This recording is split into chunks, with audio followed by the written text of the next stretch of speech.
Secara gamblang Said Didu mantan Sekretaris BUMN mengungkap skenario licik Menteri ESDM, Bahlil Lahadalia. Kasus tambang nikel di Raja Ampat tak hanya mengancam kerusakan lingkungan, namun menguak fakta baru. Saat era Jokowi, Said Didu menilai banyak aturan yang diubah demi memudahkan perusahaan mendapatkan izin tambang. Said Didu pun mengingatkan saat Undang-Undang Cipta Kerja diubah hingga semua memudahkan perusahaan pertambangan karena tak perlu analisis mengenai dampak lingkungan hidup AMDAL. Jadi memang Jokowi mengubah undang-undang untuk menjual negara ini. Jadi kepada seluruh rakyat Indonesia, udahlah Jokowi memang ini menjual negara ini, ucapnya berkali-kali dikutip dari Tribun Pekanbaru, Sabtu tanggal 14 Juni tahun 2025. Selain Jokowi, Said Didu meminta Airlangga Hartanto, Luhut Binsar Panjaitan, hingga Bahlil bertanggung jawab atas kerusakan alam di Indonesia.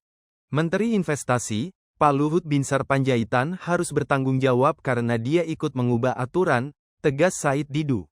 Bahlil juga harus bertanggung jawab. Kenapa coba? Tahun 2022, saya kenal baik Menteri ESDM Arifin Tasrif, itu dicabut kewenangannya. Saat itu izin tambang dan hutan dibatalkan, tapi dipindahkan ke Menteri Investasi, Bahlil pada saat itu. Pada saat itu terjadi persaingan antara Menko Luhut Binsar Panjaitan dengan Bahlil. Kelihatannya pada saat itu anak emasnya pindah, dari Luhut ke Bahlil mulai 2022, jelasnya. Said Didu menegaskan sejak saat itu semua izin tambang melalui Bahlil yang berstatus sebagai Menteri Investasi.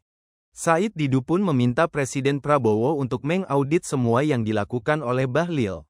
Awalnya, Said Didu menilai Menteri ESDM Bahlil Lahadalia sempat ingin merekayasa. Caranya, Bahlil membuat PT GAC Nikel terbuka tampil baik hingga warga Indonesia tak melirik 4 usaha tambang lainnya. Kalau saya justru Bahlil mencoba merekayasa kemarin untuk menutupi 4 ini. GAC ini adalah punya BUMN tahun ini mendapat penghargaan sebagai tambang terbaik, ungkap Said Didu. Awalnya, saya menduga yang lain dibiarkan sementara yang lain merusak, sedangkan GAC berada di luar geoparknya Raja Ampat. Jadi saya menduga, skenario Bahlil kalau GAC diperiksa dan bagus, berarti yang lainnya bagus. Pas kunjungan ke GAC kan langsung konferensi pers kan kalau tidak ada masalah untuk menutupi yang 4 ini, terangnya. Namun rekayasa Bahlil disebut Said Didu tercium oleh Presiden Prabowo. Sepertinya Presiden Prabowo membaca, ini memang nakal ini anak, terangnya. KW itu kan milik Aguan. Ada satu lagi 9 naga juga tapi saya lupa yang mana, jelasnya. Jadi saya bilang, ini skenarionya. Menarik, dia dipanggil ke Hambalang, ini kan izin tambang hanya satu sektor. Kenapa Setkap dan Setnek yang mengumumkan pencabutan izin bukan Bahlil? Nah lihat saat Bahlil kemarin dulu kita di birokrat tidak boleh menafsirkan keputusan Presiden. Kemarin dia mencoba menafsirkan, akhirnya Teddy melototi dia teruskan. Jadi menurut saya Pak Prabowo sudah tahu anak ini nakal.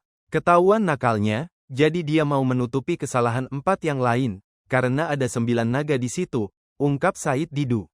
Ini skenario yang kebuka oleh Prabowo, tegasnya.